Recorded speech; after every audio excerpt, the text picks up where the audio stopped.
Disclaimer, the following video is about the main releases of the Legend of Zelda franchise. So, to those who will choose to comment saying that I forgot Oracle of Seasons or Zelda CDI, please keep in mind that for this video, I will be focusing on the main home console releases of the Zelda series. Thank you.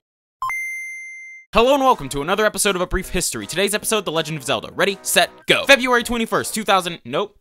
This didn't happen in 2000. It's not old enough. This is off to a fantastic start so far. February 21st, 1986. Game designer Shigeru Miyamoto, known at the time for his Mario and Donkey Kong games, teams up with two other game designers whose names I'm not even going to try and pronounce to produce a brand new adventure game later to be dubbed The Legend of Zelda. This literally golden classic based on Miyamoto's childhood years of exploring Japanese forests and caves was an instant success thanks to its free-roaming bird's-eye view action-adventure gameplay and its emphasis on puzzle solving. The story of the game centered around a young boy named Link who was tasked with the oh-so-important job of saving the Princess Zelda from the evil Dark Lord Ganon. As stated previously, this game was a smash success, having sold approximately 6.5 million copies, and it was also pretty groundbreaking in multiple areas. It was one of the first games to allow the player to save their progress, a feature which we all take for granted nowadays, and it was one of the first games to truly offer gamers a full-fledged open-world environment. This world, known as Hyrule, has remained the setting of virtually all Zelda games since, with just a few exceptions. Nintendo was now faced with the puzzling decision of how to follow up such a universally well-received hit game. So, with fingers crossed and hope in their hearts, Nintendo began production on a sequel to The Legend of Zelda. And on December 1st, 1988, Zelda II: The Adventure of Link was released onto North American shelves. Zelda II was, in fact, a success, but unfortunately time has not been that kind to its legacy. Many people have criticized Zelda II for being too different from the original, what with its perspective shift and its more RPG-styled gameplay. But who cares about all that? Just listen to the music!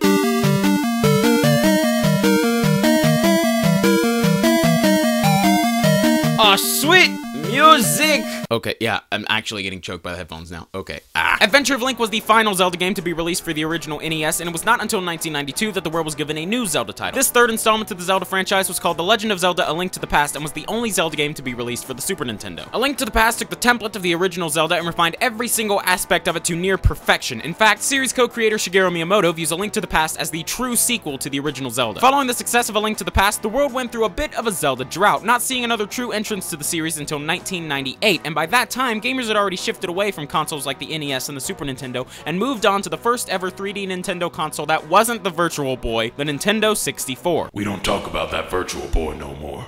We've matured, we've gotten past it. Now let's move on, and let's keep it that way. And thus, The Legend of Zelda: Ocarina of Time was born, the first 3D Zelda game and the basis for virtually all 3D adventure games to follow. Essentially a 3D rework of A Link to the Past, Ocarina of Time has since been regarded as the Great Video of Baldiga. What the heck just happened? Essentially a 3D rework of A Link to the Past, Ocarina of Time has since been regarded as the single greatest video game of all time. So with Nintendo having released the video game equivalent of the Beatles' Sgt. Pepper, it was once again time to try and follow up, and Nintendo did so by making a complete 180-degree turn. This turn led to The Legend of Zelda: Majora's Mask, released for the Nintendo 64 in the year 2000. With a deeper, albeit less epic storyline, darker and more morbid themes, and a unique gameplay mechanic centered around reliving the same 3 days in perpetuity, Majora's Mask was, in ways, the exact opposite of what gamers expected to follow Ocarina of Time. But Majora's Mask wasn't the only big thing on Nintendo's desk in the year 2000. This year also marked the announcement of the Nintendo GameCube, and of course, it wasn't long until this new console was given its first Zelda game, subtitled The Wind Waker. Wind Waker brought back the adventurous feel of Ocarina of Time, switched out the vast Hyrule field with an even vaster ocean, and gave the entire Zelda universe a cartoony makeover that looked simply amazing. But not all was well in the Zelda camp. Wind Waker was one of the first ever Zelda games to be greeted with immediate backlash upon announcement. Many gamers were turned off by the game's colorful cel-shaded graphics, marking off Wind Waker as an insignificant kids game without even giving it a chance. But time has been very kind to Wind Waker. Since the game's original 2003 North American release, all the naysayers of the game have silenced, and the game was even given an HD remake for the most recent Nintendo console, the Wii U. Although there has not been another Toon Link adventure in the core Zelda series, the Wind Waker storyline has continued in the DS titles Phantom Hourglass and Spirit Tracks. Now let's fast forward to 2006, the end of the GameCube's lifespan and the birth of the Nintendo Wii. This year marked the release of The Legend of Zelda: Twilight Princess, the first Zelda game ever to debut on more than one Nintendo console. At least, as far as I know. Twilight Princess was the complete stylistic opposite of Wind Waker, trading in the vibrant colors for a more muted color palette, a realistic art direction, and a werewolf Link for some reason. Following the release of Twilight Princess, the world fell into yet another Zelda drought, this one lasting for about 5 years, and it was not until 2011, the 25th anniversary of the Zelda series itself, that Nintendo finally released the long-awaited 8th installment to the series, Skyward Sword, a prequel to the entire series. The future for The Legend of Zelda is currently uncertain. Nintendo has announced that there will be a new Zelda game for the Wii U, but at this time, this is all we know. But in a lineage containing many of the greatest games of all time and one of the most recognizable mascots in gaming history, I think it's safe to say that whatever Nintendo has in store will be great. I'll see you in a week, guys. DFTBA.